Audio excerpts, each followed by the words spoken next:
देखिए, इन लोगों ने रिसेंटली मेरे ये जो गांव है, इनके जितने भी बड़े बड़े मौजूद लोग थे वो मेरे पास आए। उन्होंने पार्टी भी ज्वाइन की और उन्होंने दावत दी थी आज के हमारे इस गांव की ओर आप आके एक नजर दें कि हमारे यहाँ पे हालात क्या हैं।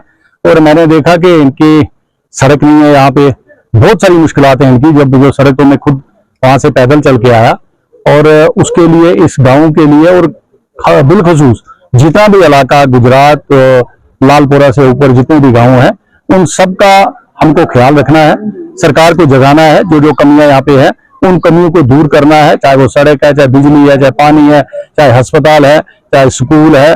कोई भी सेक्टर जो है जहां जहां कमजोरी है वहां उसको दुरुस्त करने की कोशिश करेंगे।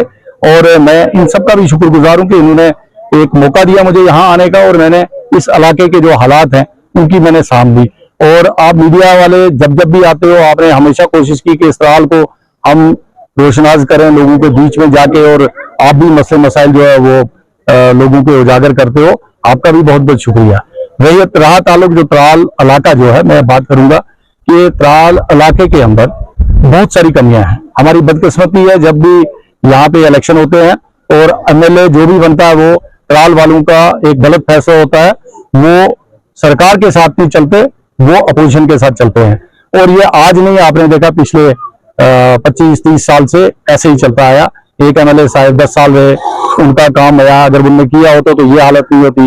फिर दूसरे आए, वो भी 12 साल रहे, उनका किया जो है वो भी बिल्कुल नजर नहीं आ रहा है। उसके बाद फिर एमएलए साहब पिछले रहे, उन्होंने जो यहाँ पे काम किया वो भी नजर नहीं आ रहा है। तो लिहाजा ये मैं कहूँगा 96 जब से गवर्नर रूल हटा था यहाँ से, जब से इलेक्शन यहाँ पे हुए तब से लेकर आज तक जो बीच में एक पोर्शन हमारा सरकार का आया था, जो हमारी कोलिशन सरकार 2 जगह पे रही, जिसमें मुफ्ती साहब के साथ हमारी कोलिशन बनी थी और उसके बाद उमर साहब की। और उस जमाने में जो हमारे 22 साल का वक्त कांग्रेस का था, ये जितने भी प्रोजेक्ट थे, सड़कों के थे, बिजली के थे, अस्पतालों के थे, ये उस टाइम में जब हेल्थ मिनिस्टर हमारे होते थे उस टाइम में हमने उनको प्रोजेक्ट बना के भेजे थे और वो अप्रूव होके आज आप देख रहे हैं उन इलाकों में सड़कें और जहां जहां भी डिस्पेंसरीज अस्पताल हैं वो तब के बने हुए हैं।